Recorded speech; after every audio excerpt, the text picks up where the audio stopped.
عليكم ورحمة الله. الحمد لله وحده والصلاة والسلام على من لا نبي بعده. أعوذ بالله من الشيطان الرجيم. فصل لربك.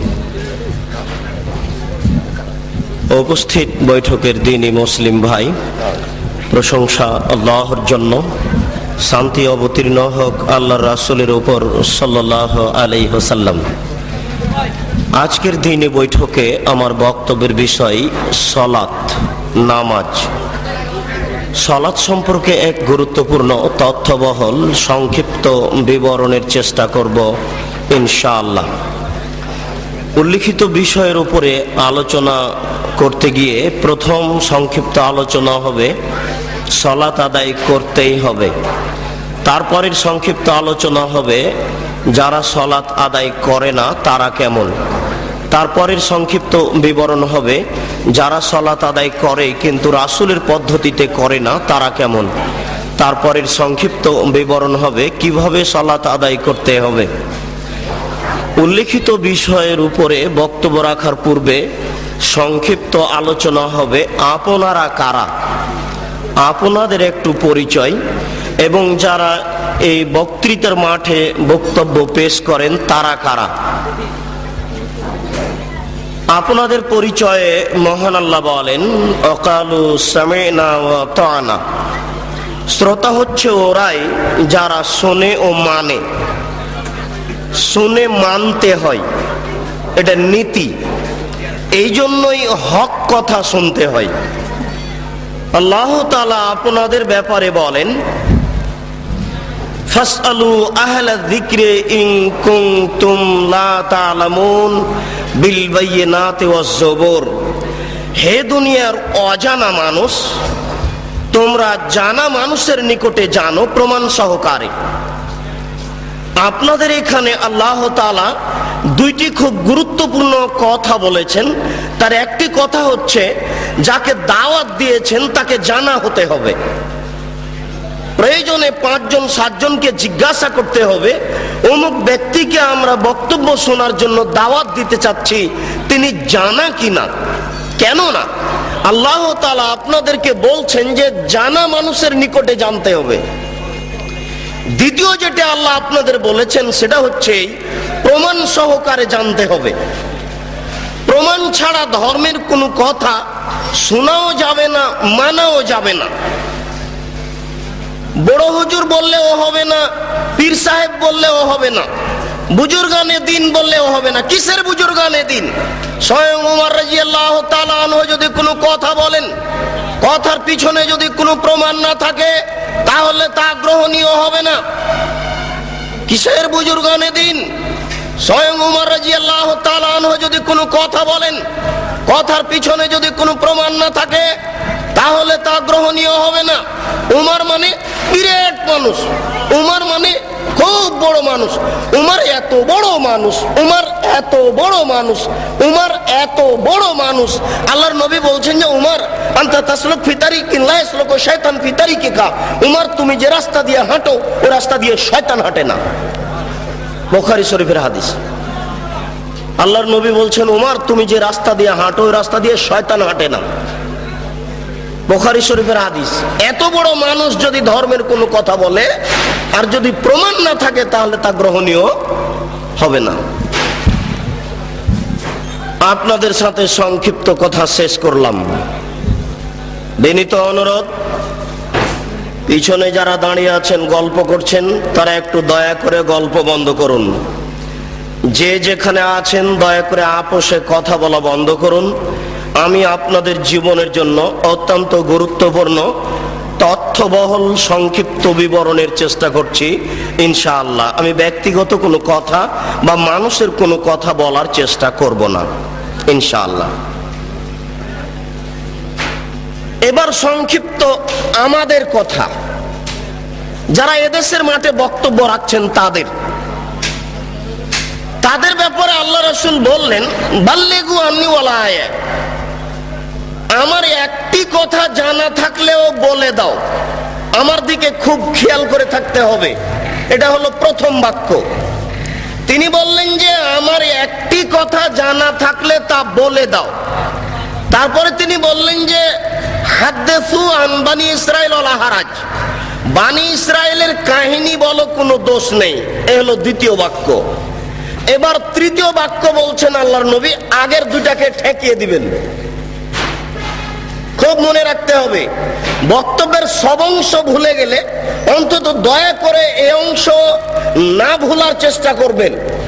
আবার বলছি, তিনি বললেন আমার একটি কথা জানা থাকলেও বলে দাও। তিনি বলেছেন আমার। ঘটনা এখনো স্পষ্ট হয়নি কি বলতে যাচ্ছে। দ্বিতীয় বাক্য তিনি বললেন যে বানি ইসরায়েলের কাহিনী বলো, কোনো দোষ নেই। মানে বানি ইসরায়েলের কাহিনী তো সত্য মিথ্যা আছে, আর তার কথা তো সত্য মিথ্যা রয়ে গেছে। মানে তার কথার ভিতরে মানুষ মিথ্যা কথা ঢুকিয়ে দিয়েছে।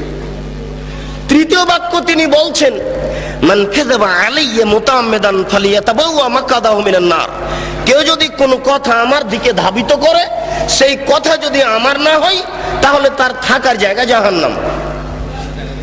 হুজুরের অবস্থা বলা হচ্ছে, কিন্তু যিনি জুব্বা পরে টুপি মাথায় দিয়ে আলখাল্লা পরে রাস্তায় হাঁটছেন, যাকে দেখলেই ভালো লাগে, হাতে তসবিহ আছে। একজন লোক জেনা করলে সরাসরি জাহান্নামে যাবে, এ কথা আল্লাহর নবী বলেননি। একটা লোক চুরি করলে সরাসরি জাহান্নামে যাবে, এ কথা আল্লাহর নবী বলেননি।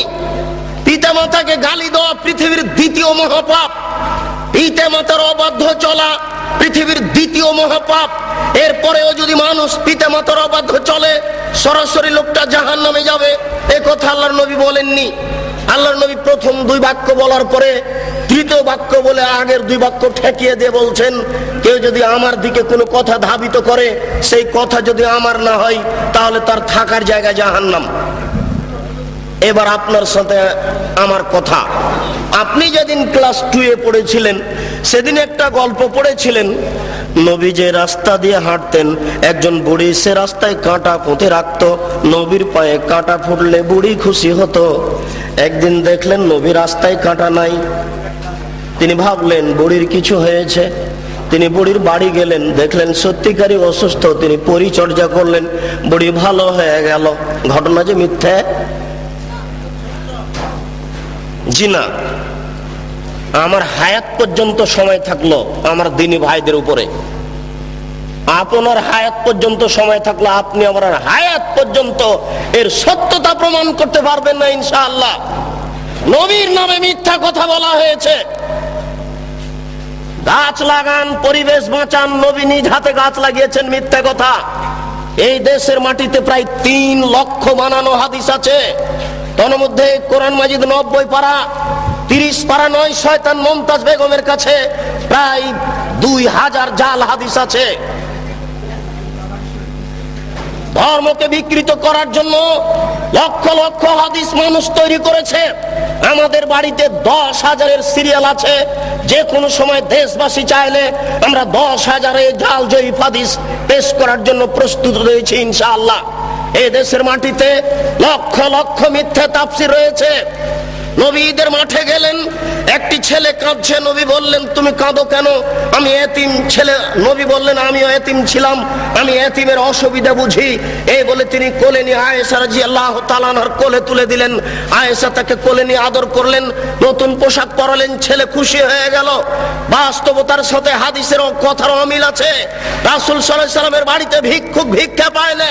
বহু ভিক্ষুক ফিরে গেছে, তার বাড়িতে ভিক্ষা দেওয়ার কোনো ব্যবস্থা নেই। সেই বাড়িতে নতুন পোশাক থাকলো, এটাই বা হয় কি করে? সাথে সাথে আর কোনো প্রমাণ নাই, নবীর নামে কথা মিথ্যা ছড়ানো হয়েছে। তারই ভিত্তিতে আপনারা ঈদের নামাজে নতুন পোশাক পরার জন্য প্রস্তুতি গ্রহণ করেছেন। আপনার স্ত্রীর বিস্ক্যান শাড়ি শোকেজে থাকার পরেও ঈদের দিন নতুন শাড়ি কেনার জন্য জোরালো প্রস্তাব পেশ করেছে আপনার সামনে। এটা মিথ্যা তথ্য, মিথ্যা শরীয়ত চলছে। এই দেশের মাটিতে অসংখ্য মিথ্যা কথা আছে। আপনি যেদিন ম্যাট্রিক পরীক্ষা দিয়েছিলেন 40টা হাদিস মুখস্থ করেছিলেন, তার একটি হাদিস হচ্ছে হুব্বুল ওয়াতান মিনাল ঈমান, দেশকে ভালোবাসা ঈমানের অঙ্গ। এটা হাদিস নয়।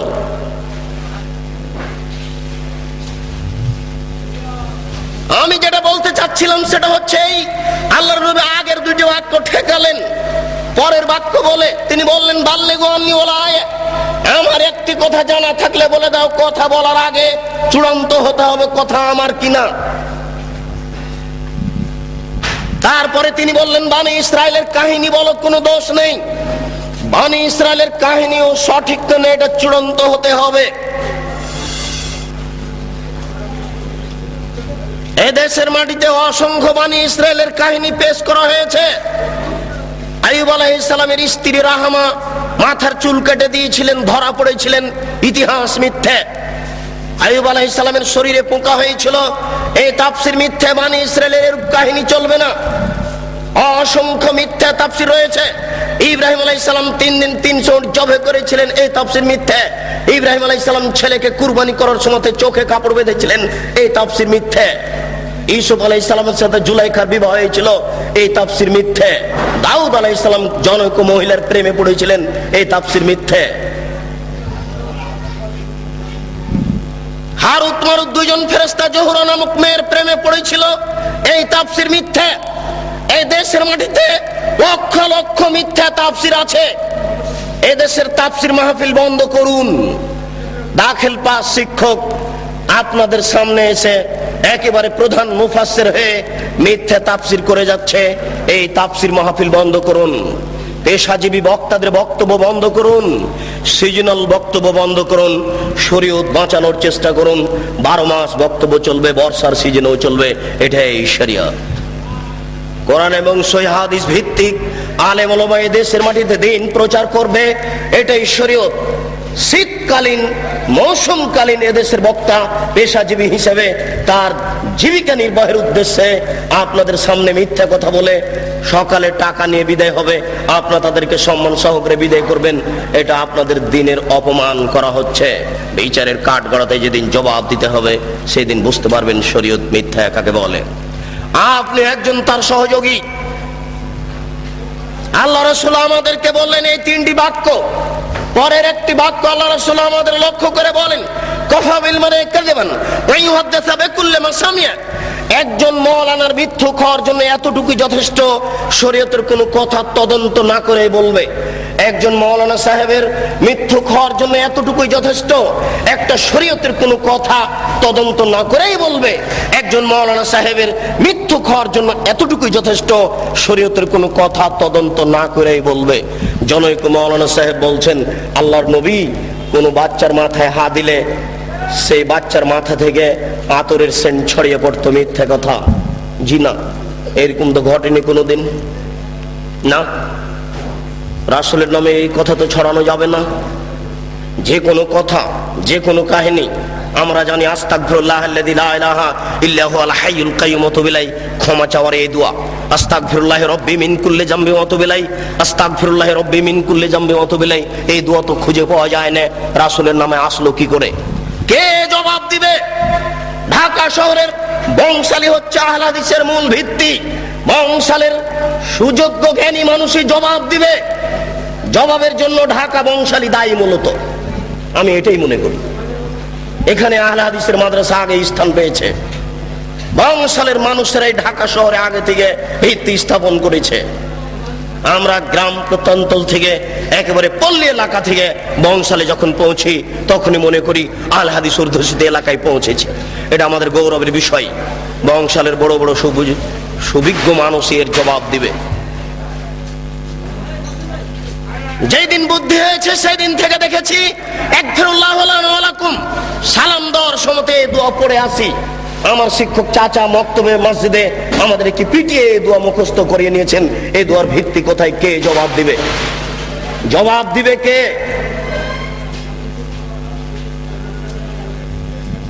জবাব দেওয়ার জন্য কে প্রস্তুত রয়েছে? আমি সংক্ষিপ্ত আকারে বলে যাচ্ছি, এদেশের এক শ্রেণীর আলেম ধর্ম বিকৃত করছে। আপনারা এটা বিশ্বাস রাখেন তাহলে আপনারা হক পাওয়ার চেষ্টা করবেন।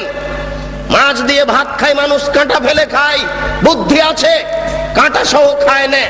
অতএব শরীয়ত যেটুকু জানতে চাইবে, যেটুকু জানতে হবে সেটুকু প্রমাণ সহকারে জানতে হবে।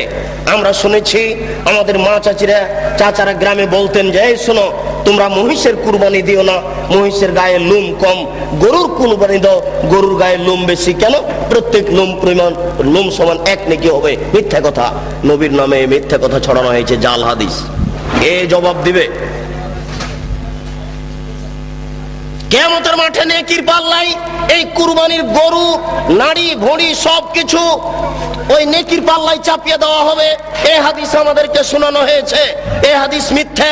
এর জবাব কে দিবে? গরু দিয়ে, উট দিয়ে আকিকে চলে না, এই হাদিস মিথ্যে, এটা জাল হাদিস, রাসূলের উপরে এটা বানিয়ে ছড়ানো হয়েছে। এর জবাব কে দিবে? বাচ্চার কানের পাশে আজান দিতে হবে, কথা সত্য। ডান কানে আজান দিতে হবে, বাম কানে একামত দিতে হবে, এ হাদিস মিথ্যে। রাসূল এ কথা বলেননি, এই হাদিসের জবাব কে দিবে? মায়ের দিকে সোনজরে তাকালে কবুল হজের সমান নেকি হয়, এ হাদিস মিথ্যে।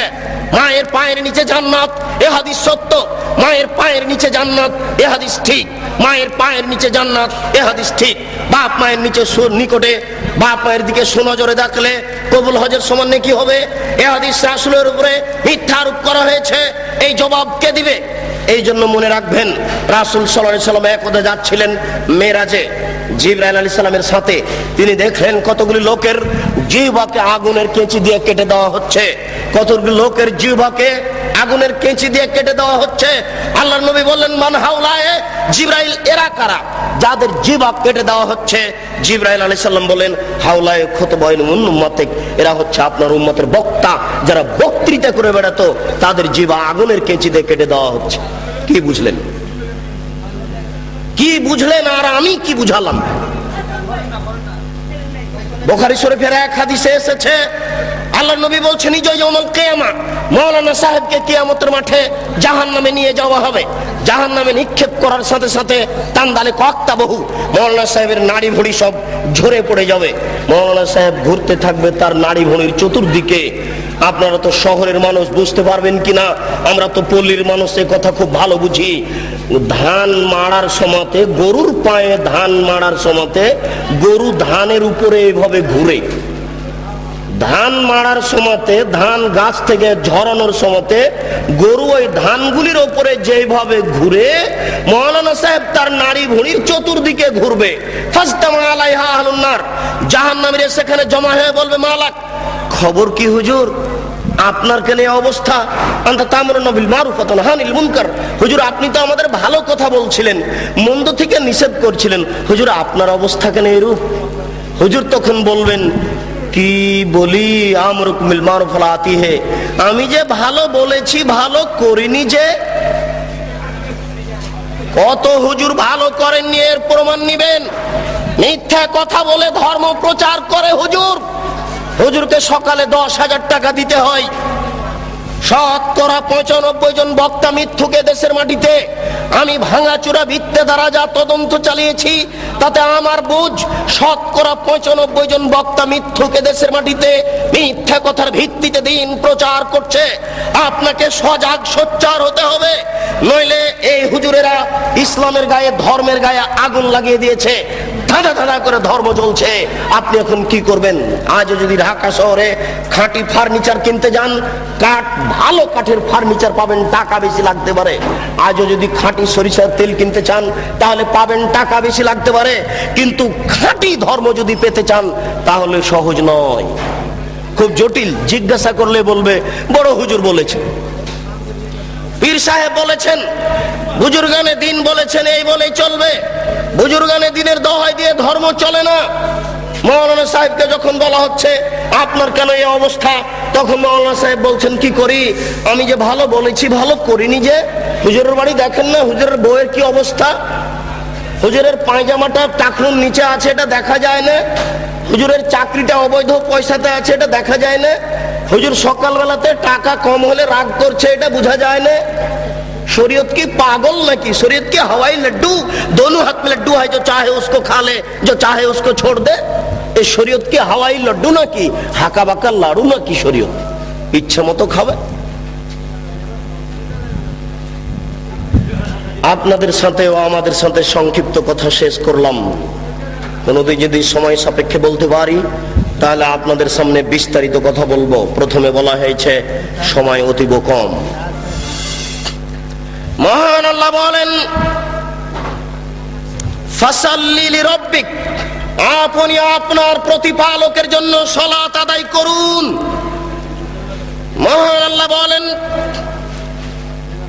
ইন্নাস সালাতা তানহা আনিল ফাহশাই ওয়াল মুনকার ওয়া লাযিকরুল্লাহি আকবার, নিশ্চয় সালাত নামাজ মানুষকে অন্যায় অশ্লীল কাজ থেকে বিরত রাখে।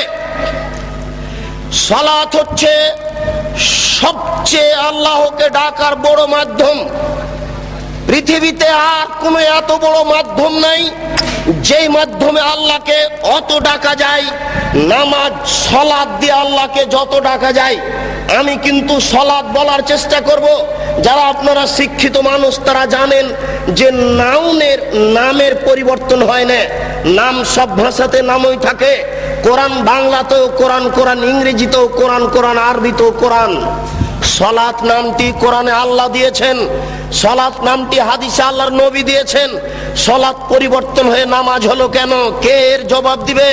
সালাত মানে প্রার্থনা করা, আর নামাজ মানে হচ্ছে উপাসনা করা। সিয়াম মানে হচ্ছে বিরত থাকা, আর রোজা মানে হচ্ছে উপবাস থাকা। সিয়াম নামটা নবী দিয়েছেন, সিয়াম নামটা আল্লাহ দিয়েছেন। সিয়াম হচ্ছে নাউন, কেন পরিবর্তন হলো এর জবাব কে দিবে? হিন্দু উপবাস থাকে, রোজা সবাই থাকতে পারে, সিয়াম সবাই থাকতে পারে না। সূর্য ওঠার পূর্ব থেকে ফজরের আজান থেকে নিয়ে সূর্য ডুবা পর্যন্ত খাওয়া পান করা যাবতীয় অপছন্দ কথা ও কর্ম থেকে বিরত থাকার নাম হচ্ছে সিয়াম। মাথায় কাপড় না দিয়ে একটা মহিলা রোজা থাকতে পারে, সিয়াম থাকতে পারে না। যাবতীয় অপছন্দ কথা ও কর্ম থেকে বিরত থাকার নাম হচ্ছে সিয়াম। একজন মহিলা ছোট ব্লাউজ পরে রোজা থাকতে পারে, সিয়াম থাকতে পারে না। একজন ব্যবসায়ী মিথ্যা কথা বলে ব্যবসা করে রোজা থাকতে পারে, সিয়াম থাকতে পারে না। সিয়াম মানে হচ্ছে বিরত থাকা, আর রোজা মানে হচ্ছে উপবাস থাকা। ঘুম থেকে উঠে সকালে দাড়ি চাঁচার পরে বাজারে যাবে, এই ছেলে রোজা থাকতে পারে, সিয়াম থাকতে পারে না। অসম্ভব হতে পারে না। শরীয়ত এরকম নয়। শরীয়ত কারো ব্যক্তিগত ইচ্ছে চলে না, সে তার নিজের গতিতে চলে। রোজা থাকা সহজ হতে পারে, সিয়াম থাকা সহজ নয়। কে এর নাম দিলে ঈদ মুবারক? এর নাম হচ্ছে ঈদুল ফিতর, ঈদুল আজহা। কি করে হয়ে গেল ঈদ মুবারক? ঈদ মুবারক মানে কি? কে নাম দিল? কে এর জবাব দিবে?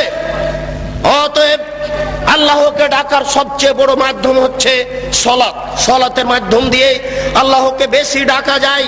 মহান আল্লাহ বলেন, হাফিজু আলাস সালাওয়াত ওয়াস সালাতিল উস্তা, তোমরা 5 ওয়াক্ত সালাতকে ঠিক মতো আদায় করো, বিশেষভাবে আসরের সালাতকে ঠিক মতো আদায় করো। নবী করিম সাল্লাল্লাহু আলাইহি সাল্লাম যখন মুআয ইবনে জাবালকে পাঠালেন ইয়ামান দেশে, তখন তিনি বললেন, মুআয মনে রাখো, ইন্নাকা তাতি আহলা কিতাবিন, তুমি যাচ্ছ ইহুদি খ্রিস্টানদের নিকটে দ্বীন প্রচার করতে।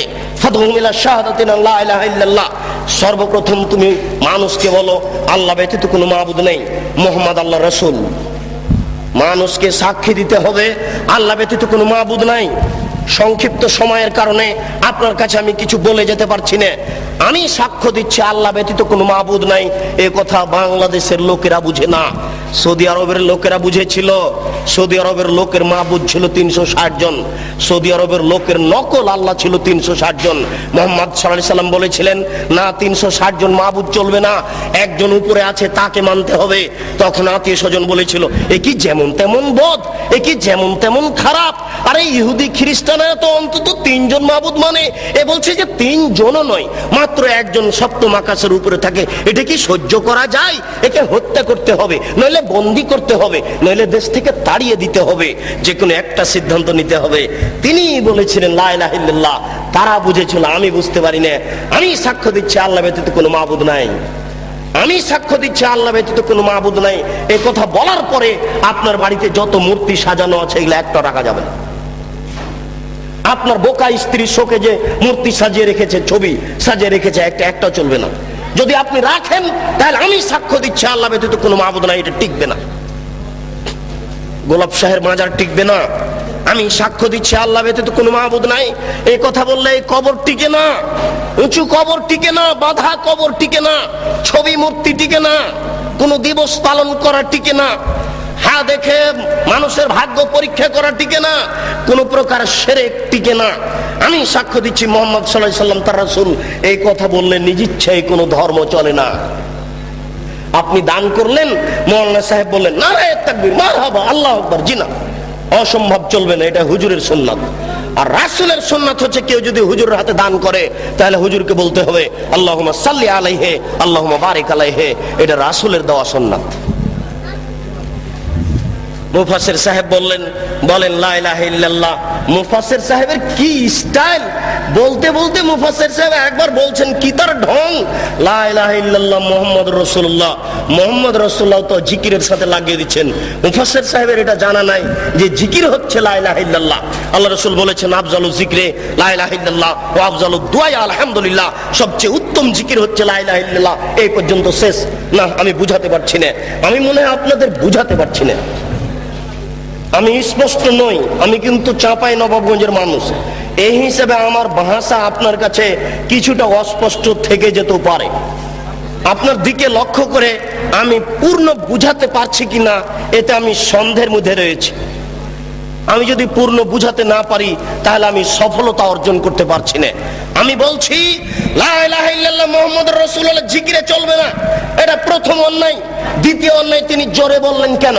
তিনি জোরে বলতে বললেন কেন? আল্লাহ বলছেন চুপে বলো, নবী বলছেন চুপে বলো, আর মুফাসসির জাহের বলছে জোরে বলো। এখন আপনারা কি করবেন দেখি? বংশালের বুদ্ধিমান মানুষ, সচেতন মানুষ, অর্থশীল মানুষ কি বলেন? আল্লাহ বলছেন চুপে বলতে হবে, বাধ্য। আল্লাহর নবী বলছেন চুপে বলতে হবে, বাধ্য। হুজুর বলছেন আরো জোরে বলেন, আপনি কি করবেন? অতএব রাসূলের সুন্নাত অনুপাতেই চলা ছাড়া কোনো গত্যন্তর নেই। নবী করিম সাল্লাল্লাহু আলাইহি সাল্লাম বললেন মুআজ, শোনো, তারা যদি এটা মেনে নেয় তাহলে তুমি বলো ইন্নাল্লাহ কাদ ফারাজ আলাইহিম খামসা সালাওয়াতিন ফিল ইয়াউমি ওয়াল লাইলা, 24 ঘন্টায় আল্লাহ তাআলা 5 ওয়াক্ত সালাত নামাজ ফরজ করেছেন। 5 ওয়াক্ত সালাত আদায় করতে হবে। সংক্ষিপ্ত বিবরণে বুঝলাম আল্লাহ তাআলা সালাত ফরজ করেছেন, নবী সালাত ফরজ করেছেন, সালাত আদায় করতেই হবে। ওযু করে নামাজ পড়তে হয়, পানি পাওয়া যায় না, বিনা ওযুতেই সালাত আদায় করতে হবে। পানিও নাই, মাটিও নাই, বিনা ওযুতে বিনা তায়াম্মুমে সালাত আদায় করতে হবে। পরিষ্কার কাপড় পরে সালাত আদায় করতে হয়। পরিষ্কার কাপড় নেই, যেই কাপড়ে পেশাব পায়খানা লেগে আছে, যেই প্যান্টে পেশাব লেগে আছে, আর কোনো পরিষ্কার কাপড় নেই, এই পেশাবওয়ালা কাপড়েই সালাত আদায় করতে হবে। পরিষ্কারও নেই, অপরিষ্কারও নেই, কোনো কাপড়ই নেই। ইরাকের কারাগারে ওই শয়তানেরা উলঙ্গ করে রেখেছে ওই মুসলমান ভাইকে, ও এখন এই উলঙ্গ অবস্থাতেই সালাত আদায় করবে, এটাই রাসূলের আদেশ। একজন মহিলা ও পুরুষ পরিষ্কার কাপড় পরে সালাত আদায় করবে। পরিষ্কার নেই, অপরিষ্কার কাপড় পরে সালাত আদায় করবে। পরিষ্কারও নেই, অপরিষ্কারও নেই, কোনো কাপড়ই নেই, উলঙ্গ নগ্ন অবস্থায় সালাত আদায় করবে, করতেই হবে। পশ্চিম দিকে মুখ করে সালাত আদায় করতে হয়। পশ্চিম বুঝা যায় না, বিনা পশ্চিমে সালাত আদায় করতে হবে। শত্রু তাড়া দিয়েছে, দৌড়ানো অবস্থায় সালাত আদায় করতে হবে। দাঁড়িয়ে সালাত আদায় করতে হয়, দাঁড়িয়ে থাকা যায় না, বসে সালাত আদায় করতে হবে। বসে থাকা যায় না, শুয়ে, বিছানায় শুয়ে সালাত আদায় করতে হবে, করতেই হবে। সালাত আদায় করতে হবে না এরকম কোন পরিস্থিতি অন্তত পুরুষের জন্য নেই। মহিলার জন্য দুই একদিন কিছুদিন আছে, পুরুষের জন্য এরকম কোনো সময় নাই যে সময়ে সালাত আদায় করতে হবে না, এরকম কোনো পরিস্থিতি নেই। মাওলানা আশরাফ আলী থানভী হানাফি রাহিমাহুল্লাহ একটা ফতোয়া দিয়েছেন, যদিচ ফতোয়াটি ঠিক হয়নি। তিনি বলছেন একজন মহিলার যদি অর্ধেক বাচ্চা প্রসব হয় আর অর্ধেক বাচ্চা প্রসব হতে যদি বাকি থাকে, তাহলে অর্ধেক বাচ্চা নিয়ে যদি নামাজের টাইম হয়ে যায় তাহলেও তাকে নামাজ পড়তে হবে। আমরা এভাবে বলিনি, আমরা বলেছি একজন মহিলার প্রসব বেদনা উঠেছে, প্রস্রাব বেদনার সাথে সাথে যদি রক্তস্রাব সাদা কিছু ভেঙে আসে তাহলে তাকে সালাত আদায় করতে হবে না। প্রস্রাব বেদনা উঠেছে, এইগুলি কিছু দেখা যায় না, তাহলে এই বেদনা অবস্থাতেও তাকে সালাত আদায় করতে হবে। এটাই শরীয়ত। আমি মনে হয় বুঝাতে পারলাম না। বলছিলাম এই সংক্ষিপ্ত বিবরণে যে কোনো মূল্যে সালাত আদায় করতে হবে।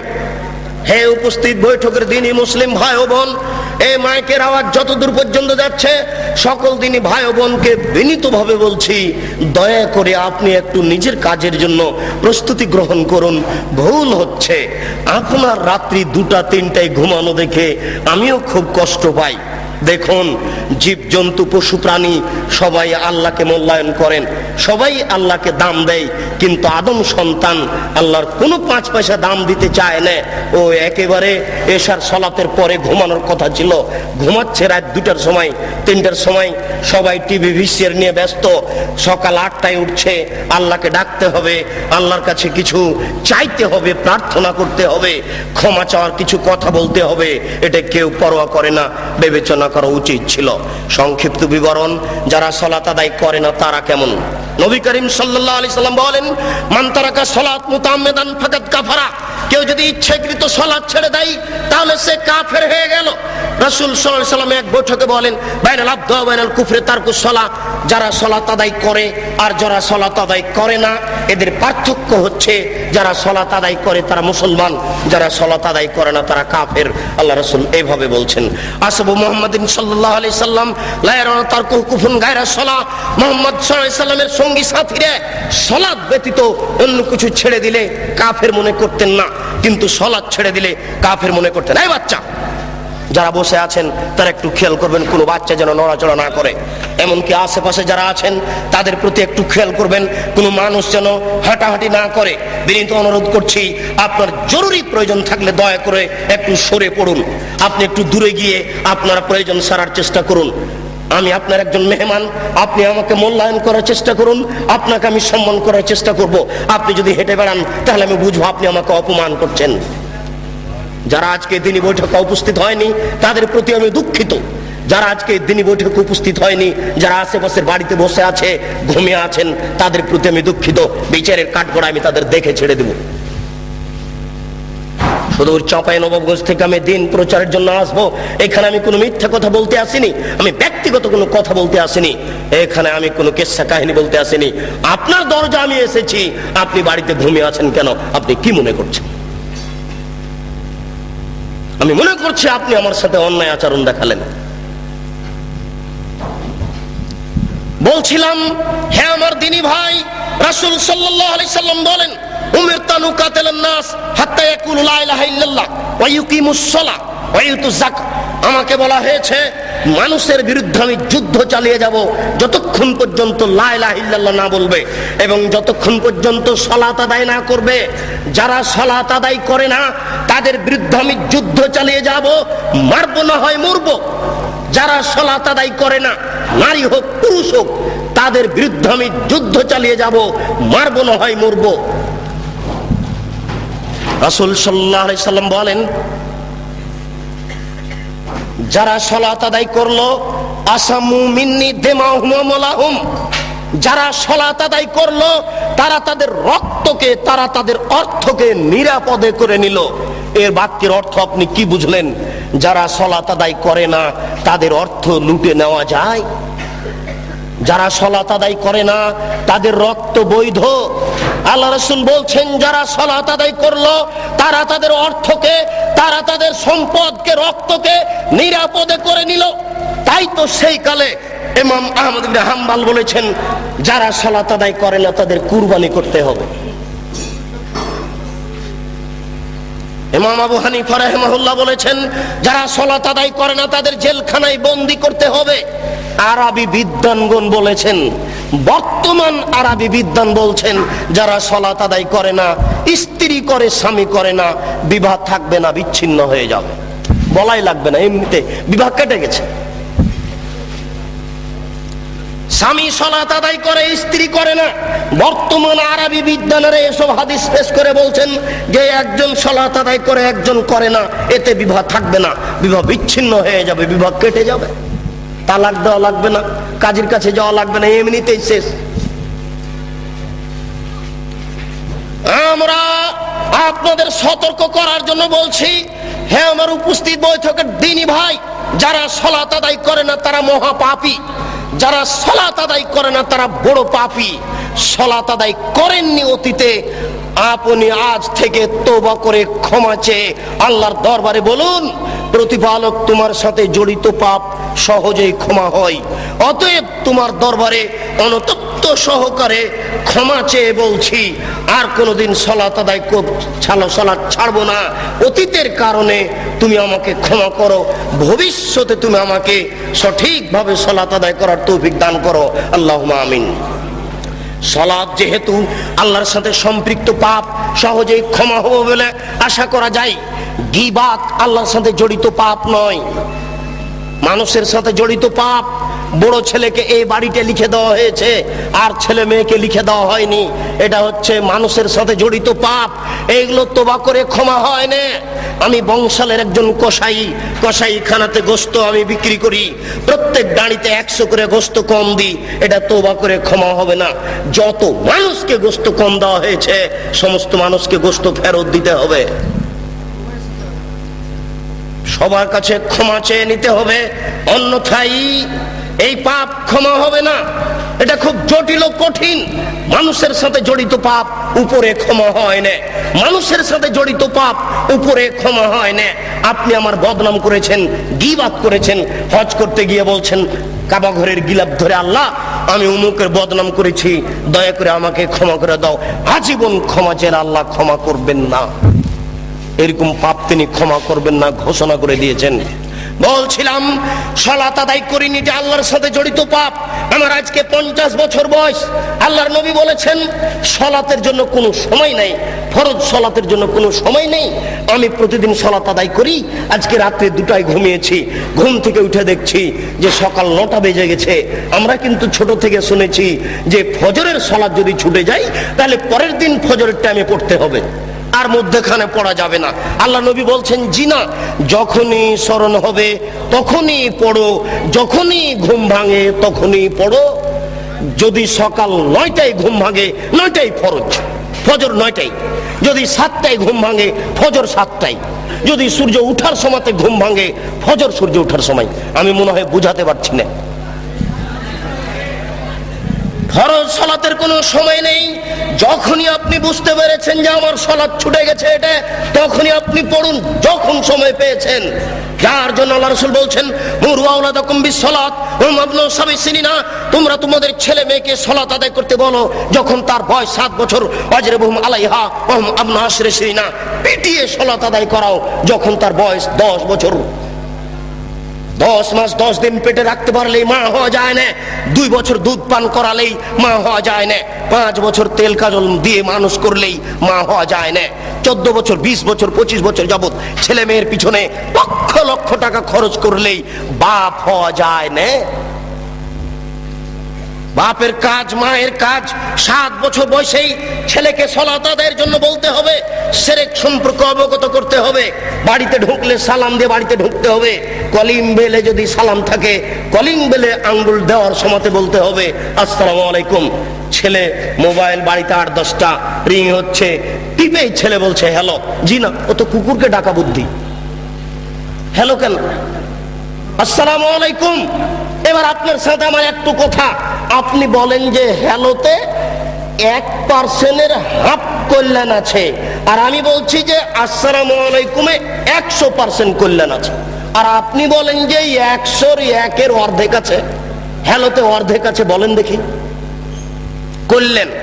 আমি বলছি যে আসসালামু আলাইকুমে 100% কল্যাণ আছে, আর আপনি এখন বলেন যে 100-র 1-এর অর্ধেক আছে হ্যালোতে। তা আপনি এটা গ্রহণ করলেন কেন? আপনার ছেলে করে কেন? আপনার মেয়ে করে কেন? আপনি পিতা কিসের? বুঝাতে পারলাম না, দুঃখিত। আল্লাহ রাসূল বলছেন আর রাজুলু সাইয়্যিদ ওয়াল মারাতু সাইয়্যিদা, আপনি হচ্ছেন কর্তা আপনি হচ্ছেন নেতা, আপনার স্ত্রী হচ্ছে কর্ত্রী, আপনার স্ত্রী হচ্ছে নেত্রী, বাড়িতে আপনার স্ত্রী হচ্ছে কর্ত্রী আর আপনি হচ্ছেন কর্তা। নিজের কাজ করে যে তাকে বলে কর্মী, নিজের কাজ করে যে তাকে বলে কর্মী, অপরের কাজ দেখে যেই তাকে বলে কর্তা। আপনি সকালে উঠে ব্যবসায়ী মানুষ, 10টার সময়তে দোকান খুললেন, রাত 10টায় এসেছেন, এই যে আপনি দীর্ঘ সময় থাকলেন, এতে আপনি কর্মী। আপনি ঘুম থেকে উঠে ছেলেকে বলেছেন এই উঠো সালাত আদায় করো, আপনি কর্তা। না, বুঝাতে পারছি না আমি। আপনার স্ত্রী ঘুম থেকে উঠে থালা প্লেট পরিষ্কার করছে, এতে আপনার স্ত্রী কর্ত্রী। আপনার স্ত্রী ঘুমানোর সময়তে বলবে বৌমাকে, বেটিকে, এই শোনো, ডান কাতে শো, দোয়া পড়ে শো। ঘুমে যদি দেখো খারাপ স্বপ্ন, তাহলে কাত সাইড পরিবর্তন করো, ডান কাতে থাকলে বাম কাতে হও, চিত হয়ে থাকলে ডান বামে হও, বাম দিকে হালকা থুথু নিক্ষেপ করো। ঘুম থেকে উঠে যদি দেখো কুকুর চিৎকার করছে, নাউজুবিল্লাহ বলো, গাধা চিৎকার করছে, নাউজুবিল্লাহ বলো। যদি দেখো মোরগ ডাকছে, তাহলে বলো আল্লাহুম্মা ইন্নী আসআলুকা মিন ফাজলিক। আপনার স্ত্রী মা হিসেবে দায়িত্ব পালন করে না। আপনার স্ত্রী ভাতের পাতিল থেকে ভাত বের করতে জানে না। মনে করবেন আব্দুর রাজ্জাক সাহেব কষ্ট দিলেন, আমার স্ত্রী 50 বছর থেকে সংসার করে আসছে। জি না, আমি বলছি ঠিক। ভাতের পাতিলের মাঝামাঝিতে চামচ ডুবালে বরকত কমে যাবে, এক পাশে চামচ ডুবালে বরকত বেশি হবে। আপনার স্ত্রীকে জিজ্ঞাসা করে দেখুন কি করে। গামলাতে ভাত উঠিয়েছেন, চামচ যদি গামলার মাঝামাঝি ডুবিয়ে ভাত উঠান, তাহলে গামলার বরকত কমে যাবে। যদি এক পাশে ডুবান, তাহলে বরকত বেশি হয়ে যাবে। পাতিল ঢাকতে হবে। আপনার স্ত্রী বিসমিল্লাহ বলে জানালা বন্ধ করে না, বিসমিল্লাহ বলে তার বাচ্চাকে দুধ খাওয়ায় না। আপনার স্ত্রী বিসমিল্লাহ না বলে বাচ্চাকে যতদিন দুধ খাইয়েছে, ততদিন শয়তান দুধ খেয়েছে। বুঝাতে পারলাম না? আপনার স্ত্রী বিসমিল্লাহ ছাড়া আপনার বাচ্চাকে যতদিন দুধ খাইয়েছে, ততদিন এই দুধ শয়তানও খেয়েছে, নিশ্চিত খেয়েছে, অবধারিত খেয়েছে। নবী বলেছেন খেয়েছে, অতএব খেয়েছে। নবী বলেছেন যেই খাদ্যের উপরে বিসমিল্লাহ বলা হয় না, সেই খাদ্য শয়তান খায়। অতএব আপনার স্ত্রী বাচ্চাকে দুধ খাওয়াতেও জানে না। দুঃখিত, আপনার পরিবার কিভাবে ঠিক হতে পারে? যার জন্য আপনার স্ত্রীকে কর্ত্রী হওয়ার জন্য বলছি, আর আপনাকে কর্তা হওয়ার জন্য বলছি, নইলে এই পরিবেশ রক্ষা করা যাবে না। বলছিলাম সালাত ছেড়ে দেওয়া মহাপাপ। সালাত ছাড়লে মানুষ বড় পাপী হয়ে যায়। আপনারা সালাত আদায়ের চেষ্টা করুন। পরের সংক্ষিপ্ত বিবরণ, যারা সালাত আদায় করে কিন্তু রাসূলের পদ্ধতিতে করে না, এরা কেমন? প্রত্যেকটা কথা হিসাব করতে হবে। যারা সালাত আদায় করে কিন্তু রাসূলের পদ্ধতিতে করে না, এরা কেমন? মহান আল্লাহ বলেন, ফাওয়াইলুল লিল মুসাল্লিন আল্লাযীনা হুম আন সালাতিহিম সাহুন। যারা ঠিক মতো সালাত আদায় করে না, করে কিন্তু রাসূলের পদ্ধতিতে করে না, ওদের থাকার জায়গা জাহান্নাম। ওদের থাকার জায়গা ওয়াইল নামক জাহান্নাম। সালাত আদায় করে কিন্তু রাসূলের পদ্ধতিতে করে না। একদিন আল্লাহ রাসূল বললেন, সবচেয়ে বদ চোর সালাত চোর, সবচেয়ে বদ চোর নামাজ চোর। টাকা চোরও চোর, গরু চোরও চোর, কিন্তু আল্লাহ রাসূল বলছেন না যে ও সবচেয়ে খারাপ চোর, সবচেয়ে নিকৃষ্ট চোর, সবচেয়ে বদ চোর, সবচেয়ে খারাপ চোর হচ্ছে সালাত চোর। সাহাবীরা বললেন, এ কি কথা আল্লাহ রাসূল? মানুষ কি সালাত চুরি করতে পারে? সালাত কি চুরি করা বস্তু? কি বলছেন আল্লাহর নবী, আমরা বুঝতে পারছি না। আল্লাহ রাসূল বললেন, শোনো, মাল্লাম ইতুম রুকুহা ওয়ালা সুজুদাহা, যারা রুকু সিজদা ঠিক মতো আদায় করে না, এরাই হচ্ছে নামাজ চোর, এরাই হচ্ছে সবচেয়ে বদ চোর, এরাই হচ্ছে নিকৃষ্ট চোর। রুকু সিজদা ঠিক মতো আদায় না করলে সালাত হবে না। এক ব্যক্তি মসজিদে ঢুকে 2 রাকাত সালাত আদায় করলো, দেখেন পাশে এই কণ্ঠ আওয়াজটা আসলো কিসের? খুব খেয়াল করে থাকবেন আশেপাশে 2 জন দাঁড়িয়ে কোনো জায়গাতে যেন গল্প না করে। যে কোনো জায়গাতে 2 জন বসে গল্প করলে সে গল্প ভেঙে দেওয়ার চেষ্টা করুন। একজন মুসল্লি মসজিদে ঢুকে 2 রাকাত সালাত আদায় করে আল্লাহ রাসূলকে সালাম দিল। আল্লাহ রাসূল বললেন, সাল্লি ফাইন্নাকা লাম তুসাল্লি, এই তুমি সালাত আদায় করো, তুমি সালাত আদায় করনি। লোকটি আবার সালাত আদায় করলো, আল্লাহ রাসূলকে সালাম দিল। আল্লাহ রাসূল বললেন, সাল্লে, সালাত আদায় করো, ফাইন্নাকা লাম তুসাল্লি, তুমি সালাত আদায় করনি। আল্লাহ রাসূল, লোকটি আবার সালাত আদায় করলো, আল্লাহ রাসূলকে সালাম দিল। আল্লাহ রাসূল বললেন, সাল্লি, তুমি সালাত আদায় করো, ফাইন্নাকা লাম তুসাল্লি, তুমি সালাত আদায় করনি। তখন লোকটি বলছে, আল্লামনি কাইফা উসাল্লি, আমি এর চেয়ে ভালো করে সালাত আদায় করতে পারবো না, কিভাবে সালাত আদায় করতে হবে তা বলে দেন। আমি আপনাকে বলছি, আল্লাহর নবী বললেন না যে তুমি তো সালাত আদায় করেছো কিন্তু খুব একটা ভালো হয়নি, এই জন্য ভালোভাবে করো, এইভাবে তিনি বললেন না। তিনি বলছেন যে তুমি সালাত আদায় করো, তুমি করনি, অথচ নগদ লোকটি 3বার সালাত আদায় করেছে। না, আমি মনে হয় বুঝাতে পারলাম না। আল্লাহর নবী তাকে যদি বলতেন যে তুমি সালাত আদায় করেছো, খুব একটা ভালো হয়নি, তাহলে আমরা বুঝতাম যে কিছু নেকি পাবে। কিন্তু সরাসরি একবার না করে দিলেন, তুমি সালাত আদায় করোইনি। বোঝা যাচ্ছে সালাত আদায়ের পদ্ধতিতে ভুল হলে আল্লাহ নেকি দিবেন না, তা আল্লাহ রাসূল নাকচ করে দিয়েছেন। আলী রাদিয়াল্লাহু তাআলা আনহু বলেন, আল্লাহ রাসূল এক বৈঠকে বললেন, শোনো আলী, পূর্ব দিক থেকে কতগুলি লোক বের হবে, তারা এত বেশি সালাত আদায় করবে, তোমাদের সালাত তাদের কাছে কিছুই নয়। তুহকিরুনা সালাতাকুম মা সালাতিহিম, তোমরা তোমাদের সালাতকে তাদের সালাতের তুলনায় একেবারেই কম মনে করবে। সিয়ামাকুম মা সিয়ামিহিম, তারা এত রোজা রাখে, এত সিয়াম পালন করে, তোমাদের সিয়াম, তোমাদের রোজা তাদের কাছে কিছুই নয়, তারা খুব বেশি বেশি সিয়াম পালন করে। আমালাকুম মা আমালিহিম, তোমরা তোমাদের তাসবিহ তাহলিল জিকির আজকার তাদের কাছে কিছুই নয়, তারা এত তাসবিহ তাহলিল করে, তাসবিহ দানা হাতে করেই থাকে, তাসবিহ দানায় তাসবিহ গুনলে নবীকে অপমান করা হবে। আঙ্গুলে তাসবিহ গণনা করতে হবে, প্রমাণে 4টি সহিহ হাদিস আছে। তার একটি সহিহ হাদিস হচ্ছে ডান হাতে তাসবিহ গণনা করতে হবে, তার একটি সহিহ হাদিস হচ্ছে আঙ্গুল বিচারের কাঠ গড়াতে কথা বলবে, আঙ্গুল বিচারের কাঠ গড়াতে বলবে, আল্লাহ আমার মাধ্যমে লোকটি তাসবিহ পাঠ করেছে, দয়া করে তুমি একে ক্ষমা করে দাও। তাসবিহ দানায় তাসবিহ গণনা করা রাসূলের সুন্নাত নয়।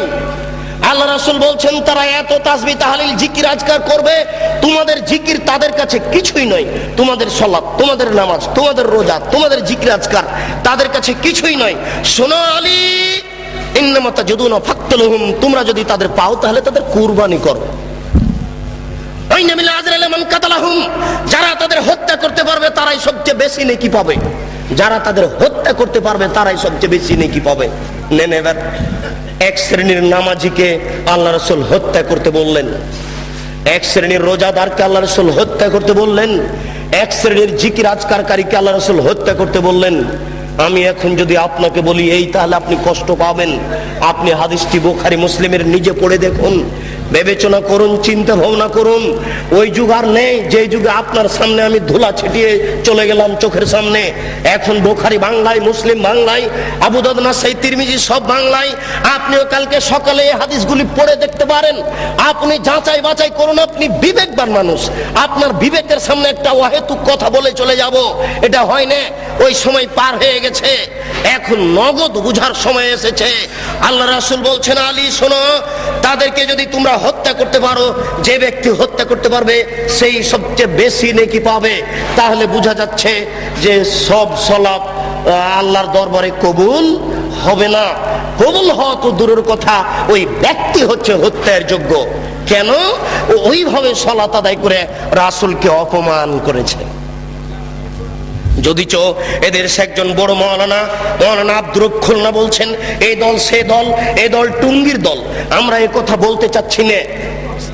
তারা যাই হোক না কেন, যে ব্যক্তি হোক না কেন, আপনার সালাতটা ঠিক হচ্ছে কিনা আপনি এখন থেকে প্রস্তুতি গ্রহণ করুন, এটা আমার অনুরোধ। সংক্ষিপ্ত বিবরণে বলছিলাম, হে আমার উপস্থিত বৈঠকের দিনী মুসলিম ভাই ও বোন, রাসূলের পদ্ধতিতে সালাত আদায় না করলে ওই সালাত হবে না। এখানে একটা গুরুত্ব পেশ করতে গিয়ে আর একটি কথা বলছি। আসরের টাইমে আল্লাহ রাসূল এরকম গিলাস হাতে করে পানি পান করে নিয়ে বললেন, দেখো এটা রমজান মাস, আমি সিয়াম ছেড়ে দিলাম। আসরের সালাতের পরে আমি রোজা সিয়াম ছেড়ে দিলাম, তার মানে তোমরাও ছেড়ে দাও।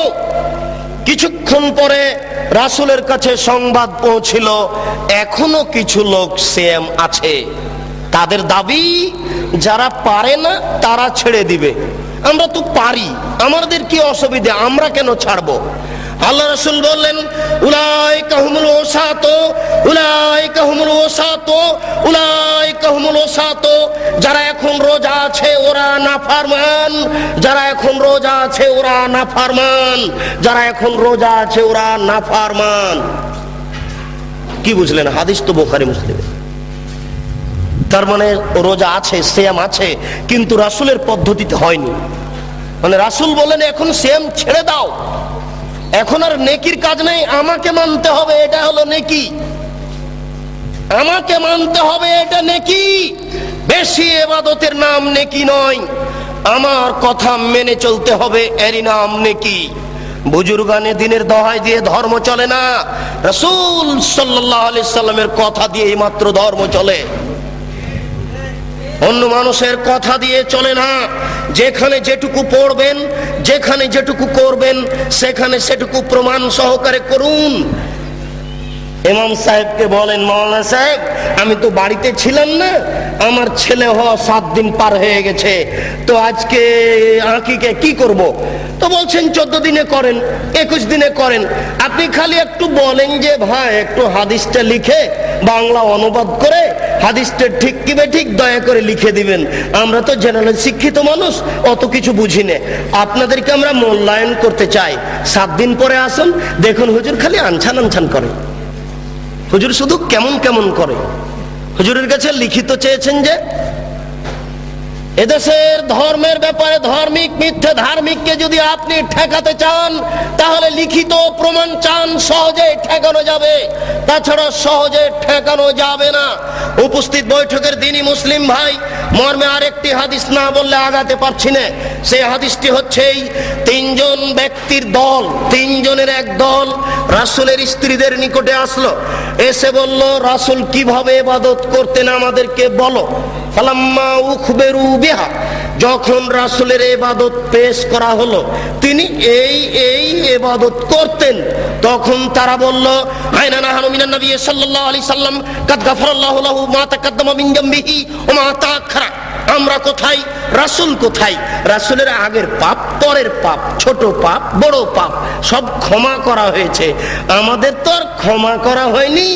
রাসূল অল্প ইবাদত করলেই চলে, আমাদের চলে না, আমাদের একটু বেশি করতে হবে, আমাদের এনা আমাদের বেশি করতে হবে। রাসূলের সমান ইবাদত করলে চলবে না। 3 জনের একজন বলল আম্মা আনা উসাল্লি লাইলা আবাদ, আমি সারা রাত্রি সালাত আদায় করব, ঘুমাবো না। অপরজন বলল আনা আসুমুন নাহারা লা উফতির আবাদ, আমি প্রতিদিন সিয়াম পালন করব, কোনোদিন সিয়াম ছাড়বো না। অপরজন বলল ফালা আতাজাওয়াজ, আমি বিবাহ করব না, বিবাহ করলে সাংসারিক ঝামেলা আসবে, ছেলে মেয়ে হবে, টাকা পয়সার সমস্যা লাগবে, ওই ঝামেলাই বাদ। এখানে কথার মধ্যে আর একটা কথা এসে ঢুকেছে, মনে কিছু নিয়েন না। ছেলে কম নিলে ইহকালে একটা লস, পরকালে একটা লস। আজকের যিনি সভাপতি ইনি জ্ঞানী গুণী মানুষ, এই জন্য আমার অন্তরটা খুব খুশি। আজকে আমাকে কথা বলতে খুব ভালো লাগছে, কেননা আমার কথাগুলি তার মুখস্থ আছে, তিনি একজন সুপণ্ডিত মানুষ। শুনুন, আল্লাহর নবী বলছেন সন্তান কম হলে 2টা লস, যত সন্তান বেশি হবে টাকা পয়সা বেশি হবে। আল্লাহ বলেছেন, নবীও বলেছেন, সন্তান আদি বেশি হলে টাকা পয়সা বেশি হবে, এটাই আল্লাহর বিধান। সন্তান কম হলে টাকা কম হবে, ইহকালীন লস। পরকালীন লস। আল্লাহর নবী বলেছেন কোন বাচ্চা ছেলে যদি মারা যায় তাহলে বিচারের কাঠগড়াতে বাপের এই কাপড় ধরে নিয়ে বলবে আল্লাহকে, আল্লাহ আমার বাপ মাকে জান্নাতে না দেওয়ার পূর্ব পর্যন্ত আমরা জান্নাতে যাব না। বাচ্চা বেঁকে বসবে। বুখারী মুসলিমের হাদিস। বাচ্চা বলবে আমার পিতা মাতাকে জান্নাতে দেন তারপরে। এখন আপনার ছেলে মেয়েই তো মাত্র দুইটা, কয়জন মরে কয়জন থাকে? আপনারা কিন্তু 8-10 ভাই বোন, সবাই যত এখানে আছেন সবাইকে যদি বলে আপনারা কয়জন, তো কেউ বলবেন 5, 7, 8, 10 এরকম। আর আপনার কয়টা? 2টা 3টে। তাহলে কয়জন মরে কয়জন থাকে? লস এখানে হচ্ছে। হে উপস্থিত বৈঠকের দিনী মুসলিম ভাই বোন, রাসূলের পদ্ধতিতে সালাত আদায় করুন। তিনি বলেন সাল্লু কামা রাআইতুমুনি উসাল্লি, তোমরা সালাত আদায় করো যেভাবে আমাকে সালাত আদায় করতে দেখছো। আল্লাহু আকবার বলে সালাত শুরু করবেন। সালাত শুরু করার সময়তে দুই পায়ের মাঝে অর্ধ হাত 1 বিঘত মতো ফাঁক থাকবে। স্পষ্ট হাদিস দ্বারা প্রমাণিত নয়। পাশে আর একজন দাঁড়ালে পায়ে পা মিলিয়ে দাঁড়াতে, ভারসাম্য বজায় রাখতে যতটুকু দুই পায়ের মাঝে ফাঁকা রাখতে হয় ততটুকু রাখতে হবে।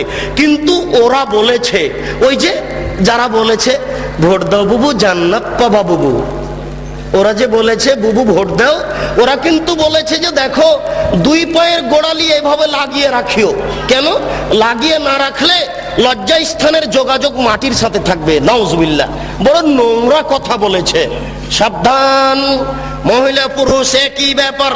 ভারসাম্য বজায় রাখার জন্য দুই পায়ের মাঝে যতটুকু ফাঁকা রাখা প্রয়োজন ততটুকু ফাঁকা রাখবেন।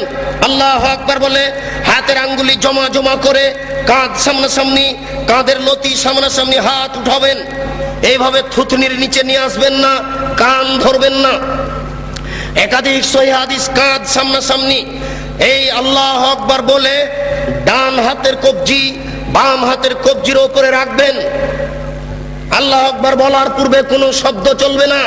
সশব্দে নিয়ত করলে আল্লাহ রাসূলকে অপমান করা হবে। সশব্দে নিয়ত করলে আল্লাহ রাসূলকে উপেক্ষা করা হবে। আল্লাহ রাসূলকে উপেক্ষা করে কেউ আল্লাহকে সন্তুষ্ট করতে পারবে না, এটা ভুল পদ্ধতি। অতএব আল্লাহু আকবার বলার পূর্বে কোনো শব্দ মুখ দিয়ে উচ্চারণ হবে না। জায়নামাজে দাঁড়িয়ে আল্লাহু আকবার বলার পূর্বে কোনো শব্দ মুখ দিয়ে উচ্চারণ হবে না। ডান হাতের কবজি বাম হাতের কবজির উপরে দিতে পারেন, সহিহ হাদিস। আর একটু আগে বাড়িয়ে বাহুর উপরে বাহু দিতে পারেন, সহিহ হাদিস। বুকের উপরে রাখবেন, নাভির নিচে রাখার 3টি হাদিস আছে যা গ্রহণীয় নয়। অতএব বুকের উপরে রাখুন। আপনি বলুন আল্লাহুম্মা বাঈদ বাইনি ওয়া বাইনা খাতায়ায়া কামা বা'আদতা বাইনাল মাশরিক ওয়াল মাগরিব। হে আল্লাহ, তুমি আমাকে আর আমার পাপকে অত দূরত্বে রাখো পূর্ব এবং পশ্চিমকে তুমি যত দূরত্বে রেখেছো। পূর্ব এবং পশ্চিম যেমন লক্ষ লক্ষ মাইল দূরত্ব রয়েছে, তুমি আমাকে আর আমার পাপকে অত দূরত্বে রাখো। আল্লাহুম্মা নাক্কিনি মিনাল খাতায়া কামা ইউনাক্কা সাওবুল আবিযু মিনাদ দানাস। হে আল্লাহ, তুমি আমার পাপকে ধুয়ে পরিষ্কার করে দাও যেমন ভাবে সাদা কাপড়কে ময়লা থেকে ধুয়ে পরিষ্কার করা হয়। আল্লাহুম্মা গসিল খাতায়া বিল মাই ওয়াস সালজি ওয়াল বারাদ। হে আল্লাহ, তুমি আমার পাপকে ঠান্ডা স্বচ্ছ পরিষ্কার পানি দিয়ে ধুয়ে পরিষ্কার করে দাও। আউযু বিল্লাহি মিনাশ শাইতানির রাজিম। মারদুদ বিতাড়িত শয়তান থেকে পরিত্রাণ চাচ্ছি। বিসমিল্লাহির রহমানির রহিম। পরম দাতা দয়ালুর নামে আরম্ভ করছি। আলহামদুলিল্লাহি রাব্বিল আলামিন।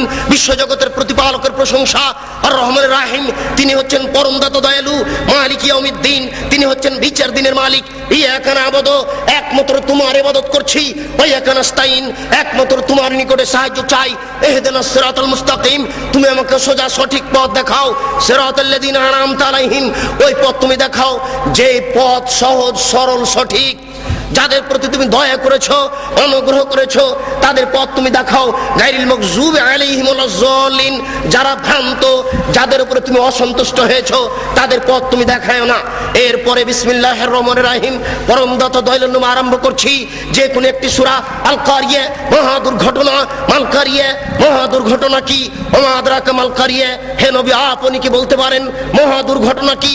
ইয়াউমা ইয়াকুনুন নাসু কাল ফারাশিল মাবসুস, যেদিন মানুষেরা কীট পতঙ্গের নয় বিক্ষিপ্ত হয়ে পড়বে। অতকুনুল জিবালু কালাইহিল মানফুস, যেদিন পাহাড়গুলি ধুলিত তুলার নেই একবারে বিক্ষিপ্ত হয়ে আকাশে উড়ে যাবে। ফাম্মা মান সাকুলাত মাওয়াজিনুহু ফাহুয়া ফি শাতির রাজিয়া, যার নেকির পাল্লা ভারী হবে তার জীবিকা নির্বাহ অতীব সুখ স্বাচ্ছন্দ্যময় হবে।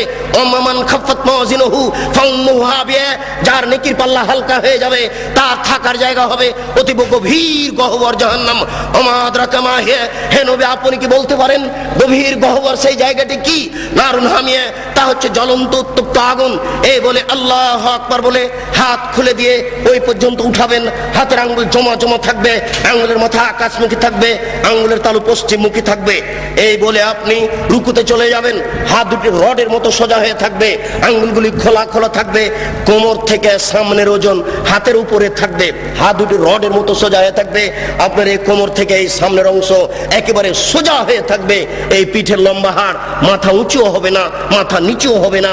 একাধিক সহিহ হাদিস আঙ্গুল খুলে খুলে রেখে আপনি বলবেন সুবহান রাব্বিয়াল আযীম। উঁচু আল্লাহর পবিত্রতা বর্ণনা করছি যতবার ইচ্ছে, 3 বারের হাদিস ঠিক নয়, 10 বারের হাদিস ঠিক নয়। নইলে আপনি বলতে পারেন সুবহানাকা আল্লাহুম্মা রাব্বানা ওয়া বিহামদিকা আল্লাহুম্মা গফিরলি, হে আল্লাহ তোমার প্রশংসা সহকারে পবিত্রতা বর্ণনা করছি, দয়া করে তুমি আমাকে ক্ষমা করে দাও, যতবার ইচ্ছে। এরপরে যত দোয়া আছে আপনি বলতে পারেন সামি আল্লাহু লিমান হামিদা রাব্বানা লাকাল হামদ হামদান কাসিরান তাইয়িবান মুবারাকান ফি। আল্লাহ ওই লোকের প্রশংসা শুনলো যে তার প্রশংসা করলো, খুব তার প্রশংসা, বরকতময় তার প্রশংসা। আকাশ পরিমাণ প্রশংসা, জমিন পরিমাণ প্রশংসা, আকাশ জমিনের মধ্যে যে ফাঁকা রয়েছে এই পরিমাণ প্রশংসা। মিলামা শয়তামিন শাহিদ, বাদক তুমি কত প্রশংসা চাও তা আমি জানি না, তুমি যত চাও তত তোমার প্রশংসা। এই বলে আপনি সিজদায় চলে যাবেন। উল্লেখ্য যে এতদিন পর্যন্ত যেভাবে সিজদা দিচ্ছিলেন আজকে তার থেকে একটু নাক কপাল আগে রাখবেন 8-10 আঙ্গুল, যেন পিঠের লম্বা হাড় একেবারে সোজা হয়ে যায়। আপনি 2 কনুইকে উঠিয়ে রাখবেন। ওই বোনেরা কিন্তু বলে গেছে আপনার স্ত্রীকে যে সিজদায় যখন যাবা তখন একবারে মাটিতে পড়ে যাবা, হাতি যেমন পড়ে যায় আঁটো হয়ে সিজদা করবা। এই সিজদায় সালাত হবে না। ওই যে সবচেয়ে বজ্জর বলা হয়েছে রুকু এবং সিজদায় এই চুরি করে, এটা একটা সিজদা। আপনি 2 কনুইকে উঠে রাখবেন, নারী পুরুষ একই ব্যাপার, যেন পেটের নিচ দিয়ে ছাগলের বাচ্চা পার হতে পারে। আঙ্গুল জমা জমা থাকবে, 2 কানের পাশে থাকবে, নাক কপাল মাটিতে লাগানো থাকবে। মাটিতে যাওয়ার সময় হাত আগে রাখবেন, পা পরে রাখবেন। আপনি বলবেন সুবহান রাব্বিয়াল আলা, উঁচু আল্লাহর পবিত্রতা বর্ণনা করছি যতবার ইচ্ছে। নইলে আপনি বলবেন সুবহানাকা আল্লাহুম্মা রাব্বানা ওয়া বিহামদিকা আল্লাহুম্মা গফিরলি। নইলে আপনি বলবেন আল্লাহুম্মা গফিরলি জামবি কুল্লাহু দিক্কাহু ওয়া যুল্লাহু ওয়া ওয়ালাহু আখরাহু ওয়া নিয়াতুহু সিররা। হে আল্লাহ তুমি আগের পাপ, পরের পাপ, ছোট পাপ, বড় পাপ, প্রকাশ্য পাপ, অপ্রকাশ্য পাপ, জীবনে যত পাপ করেছি সমস্ত পাপ তুমি ক্ষমা করে দাও। সিজদা থেকে উঠে আপনি বলবেন আল্লাহুম্মা গফিরলি ওয়ারহামনি ওয়াহদিনি ওয়াফিনি ওয়ারযুকনি। হে আল্লাহ তুমি আমাকে ক্ষমা করো, আমাকে রুজি দাও, আমার প্রতি দয়া করো, আমাকে সঠিক পথ দেখাও। আর আপনি দোয়া আছে পড়তে পারেন, আবার সিজদা যাবেন, আবার সিজদা থেকে উঠে আর 1 রাকাত পড়বেন। এই হলো 2 রাকাত। যদি আপনার আত্মাহিয়াতুর বৈঠক হয় তাহলে বাম হাতের আঙ্গুলগুলি জমা জমা হয়ে হাঁটুর উপরে থাকবে, আর ডান হাত ওইরকমই থাকবে। তবে ডান হাতের অবস্থা হচ্ছে এই 2টি আঙ্গুল জমা করে নেবেন, 3টি আঙ্গুলের নখের উপরে বৃদ্ধাঙ্গুলের পেট রেখে এইভাবে গোলাকার করে ধীর গতিতে আঙ্গুল নড়াতে থাকবেন। একবার আঙ্গুল উঠাতে হবে, এর প্রমাণে পৃথিবীতে কোনো ভুয়া হাদিসও নেই। কিভাবে চলে আসলো তা জবাব দিতে পারবো না, জবাব আপনাদের দিতে হবে। ঠিক ওই দোয়ার মতো একবার আঙ্গুল উঠাতে হবে, এর প্রমাণে দুনিয়াতে কোনো জালজয়ী ভুয়া হাদিস নেই। অবিরাম ধীর গতিতে আঙ্গুল নড়াতে হবে। সালামের বৈঠক হয় যদি তাহলে বাম পাকে ডান দিক দিয়ে বের করে দিবেন, নিতম্ব মাটির উপরে রেখে দিবেন, এটাই শরীয়ত। এরপরে আপনি বলবেন আত্তাহিয়াতু লিল্লাহি ওয়াস সালাওয়াতু তাইয়্যিবাতু, সমস্ত ইবাদত আল্লাহর জন্য। আসসালামু আলাইকা আইয়ুহান নবিয়্যু, হে নবী আপনার উপরে শান্তি অবতীর্ণ হোক। আসসালামু আলাইনা ওয়া আলা ইবাদিল্লাহিস সালিহিন, শান্তি আমাদের প্রতি হোক, ভালো বড় মানুষের প্রতি হোক। আশহাদু আল্লা ইলাহা ইল্লাল্লাহ, আমি সাক্ষ্য দিচ্ছি আল্লাহ ব্যতীত কোনো মাবুদ নাই। ওয়া আশহাদু আন্না মুহাম্মাদান আবদুহু রাসূলুহু, আমি সাক্ষ্য দিচ্ছি মুহাম্মদ সাল্লাল্লাহু আলাইহি ওয়াসাল্লাম তার রাসূল তার দাস। আল্লাহুম্মা সাল্লি আলা মুহাম্মাদিন ওয়া আলা আলি মুহাম্মাদ কামা সাল্লাইতা আলা ইব্রাহিম ওয়া আলা আলি ইব্রাহিম ইন্নাকা হামিদুম মাজিদ।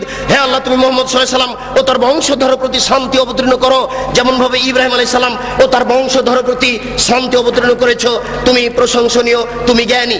আল্লাহুম্মা বারিক আলা মুহাম্মাদিন ওয়া আলা আলি মুহাম্মাদ কামা বারাকতা আলা ইব্রাহিম ওয়া আলা আলি ইব্রাহিম ইন্নাকা হামিদুম মাজিদ। হে আল্লাহ তুমি তুমি মুহাম্মদ সাল্লাল্লাহু আলাইহি ওয়াসাল্লাম ও তার বংশধর প্রতি বরকত নাজিল করো, যেমন ভাবে ইব্রাহিম আলাইহিস সালাম ও তার বংশধর প্রতি বরকত নাজিল করেছো। তুমি প্রশংসনীয়, তুমি জ্ঞানী। আল্লাহুম্মা ইন্নী যালামতু নাফসি যুলমান কাসীরা, হে আল্লাহ জীবনে খুব পাপ করেছি, ফাগ ফেলি, দয়া করে আমাকে ক্ষমা করে দাও। মাগফিরাতাম মিন ইনদিক, ক্ষমা একমাত্র তোমার পক্ষ থেকে হয়ে থাকে। ওয়ারহামনি ইন্নাকা আনতাল গাফুর রাহিম, তুমি যে দয়াশীল, তুমি যে ক্ষমাশীল, তুমি দয়া না করলে, তুমি ক্ষমা না করলে আমাকে কে ক্ষমা করবে? আল্লাহুম্মা নাউযু বিকা মিন আযাবি জাহান্নাম, আমি তোমার নিকটে জাহান্নামের শাস্তি থেকে বাঁচতে চাচ্ছি। ওয়া নাউযু বিকা মিন আযাবিল কবর, তোমার নিকটে কবরের শাস্তি থেকে বাঁচতে চাচ্ছি। ওয়া নাউযু বিকা মিন ফিতনাতিল মাসিহিদ দাজ্জাল, আমি দাজ্জালের ফিতনা থেকে তোমার নিকটে বাঁচতে চাচ্ছি। আল্লাহুম্মা নাউযু বিকা মিন মাসাবাল মাগরাম, কর্জ বড় পাপ থেকে তোমার নিকটে বাঁচতে চাচ্ছি। আসসালামু আলাইকুম রাহমাতুল্লাহ, আসসালামু আলাইকুম রাহমাতুল্লাহ। এই সংক্ষিপ্ত সালাত আপনি সালামের পূর্বে আরো কিছু বলতে পারেন। সময় সংকীর্ণ বলেই আমি শেষ করতে যাচ্ছি। শেষে একটু লাস্টটা রেখেছেন, অনেক দোয়া আগে হয়েছে, এরপর আপনি বলছেন আল্লাহুম্মা গফির লাহু, আল্লাহ তুমি দয়া করে একে ক্ষমা করে দাও। আরহামহু, তুমি এর প্রতি রহমত নাযিল করো। ওয়াফিহি, তুমি একে মাফ করো। ওয়াফি আনহু, তুমি এর প্রতি নিরাপত্তা অবতীর্ণ করো। ওয়াকরিম নুজলাহু, তুমি একে দামি সম্মানী খাদ্য খেতে দাও। ওয়াসসামাদ খালাহু, তুমি এর থাকার জায়গা প্রশস্ত করে দাও। ওয়াগসলহু বিল মাই ওয়াসালজি ওয়াল বারাদ, তুমি একে ঠান্ডা স্বচ্ছ পানি দিয়ে ধুয়ে পরিষ্কার করে দাও, যেমন ভাবে সাদা কাপড়কে ময়লা থেকে ধুয়ে পরিষ্কার করা হয়। আবদুল্লাহু দারান খায়রান মিন দারিহি, দুনিয়াতে যে বাড়ি ছিল তার চেয়ে সুন্দর বাড়ি দাও। আহলান খায়রান মিন আহলিহি, দুনিয়াতে যে পরিবার ছিল তার চেয়ে সুন্দর পরিবার দাও। ওয়া জাওজান খায়রান মিন জাওজিহি, দুনিয়াতে যে স্ত্রী ছিল তার চেয়ে সুন্দর স্ত্রী দাও। আবদুল্লাহু আদখিলহুল জান্নাহ, তুমি একে জান্নাতে প্রবেশ করিয়ে দাও। ওয়াজু মিন আযাবিল কবরে, তুমি একে কবরের শাস্তি থেকে রক্ষা করো। ওয়া মিন আযাবিন নার, তুমি একে জাহান্নামের শাস্তি থেকে রক্ষা করো। আল্লাহুম্মা গফির লিহাইয়িনা, যারা আমাদের জীবিত তাদের তুমি ক্ষমা করে দাও। ওয়া মাইয়িতিনা, যারা আমাদের মারা গেছে তাদের তুমি ক্ষমা করে দাও। ওয়া শাহিদিনা, যারা জানাজায় উপস্থিত হয়েছে তাদের তুমি ক্ষমা করে দাও। ওয়া গায়েবিনা, যারা জানাজায় উপস্থিত হতে পারেনি তাদের তুমি ক্ষমা করে দাও। ওয়া সাগীরিনা, যারা আমাদের ছোট তাদের তুমি ক্ষমা করে দাও। ওয়া কাবীরিনা, যারা আমাদের বড় তাদের তুমি ক্ষমা করে দাও। ওয়া যাকারিনা, যারা আমাদের পুরুষ তাদের তুমি ক্ষমা করে দাও। ওয়া উনসানা, যারা আমাদের মহিলা তাদের তুমি ক্ষমা করে দাও। আল্লাহুম্মা মান আহয়াতাহু মিন্না ফাইরিল ইসলাম, হে আল্লাহ তুমি যদি আমাদের কাউকে জীবিত রাখো তাহলে মুসলমান করে জীবিত রাখো। ওমান তাওফাইতাহু মিন্না ফাতাওফাহু লিল ঈমান, আল্লাহ তুমি যদি আমাদের কাউকে মারতে চাও তাহলে ঈমানদার করে মারো। আল্লাহুম্মা লা তাহরিমনা আজরাহু ওয়া লা তাফতিননা বাদা, আল্লাহ এই লোকটা মরে যাওয়ার কারণে আমরা দুঃখিত হয়েছি, এই কারণে তুমি আমাদের নেকি দান করো, তুমি আমাদের বিপদগামী করো না। আসসালামু আলাইকুম রাহমাতুল্লাহ, আসসালামু আলাইকুম রাহমাতুল্লাহ। আলোচনার প্রবৃত্তি। হে উপস্থিত বৈঠকের দিনই ভাই, আপনার যদি সোচ্চার না হন তাহলে দেশের মিথ্যা বক্তব্য, মিথ্যা তাফসির, মিথ্যা হাদিস ঠেকানো যাবে না। এই দেশের মাটিতে প্রায় 3 লক্ষ জাল জৈব হাদিস আছে, লক্ষ লক্ষ মিথ্যা তাফসির আছে। এই দেশের মাটিতে আমার বুঝ অনুপাতে শতকরা 95 জন বক্তা মিথ্যুক আর শতকরা 98 জন মুফাসসির মিথ্যুক। আপনারা সোচ্চার হন, আমাদের পরামর্শ দেন, আমরা আপনাদের কাছে সঠিক কথা পেশ করার চেষ্টা করি। 12 মাস দিন প্রচার করার চেষ্টা করি, সিজনাল প্রচার ছেড়ে দিয়ে, নইলে আমাদেরও পরকাল হারাবে, আপনাদেরও হারাবে। সাথে সাথে যেভাবে সালাতের কথা বললাম সেভাবে আপনারা আদায় করার চেষ্টা করুন। প্রতিপালক তুমি বড় দয়াশীল, তুমি বড় ক্ষমাশীল, তুমি বড় রহমতশীল, তোমার বড় রহমতের আশা দাঁড়িয়ে বলছি, তার যে আমাদের মারা গেছে তাদের তুমি ক্ষমা করে দাও। যারা আমরা অসুস্থ তাদের তুমি আরোগ্য দাও। যারা আমরা বেঁচে আছি নারী পুরুষ তাদেরকে তোমার রাসূলের পদ্ধতি অনুপাতে চলার তৌফিক দান করো। এ দাবি, এ দাওয়া, এই দোয়া তোমার দরবারে রেখে আজকের সংক্ষিপ্ত আলোচনা এখানে শেষ করলাম। সুবহানাকা আল্লাহুম্মা ওয়া বিহামদিকা আশহাদু আল্লা ইলাহা ইল্লা আনতা আস্তাগফিরুকা ওয়া আতুবু ইলাইক। আসসালামু আলাইকুম ওয়া রাহমাতুল্লাহ।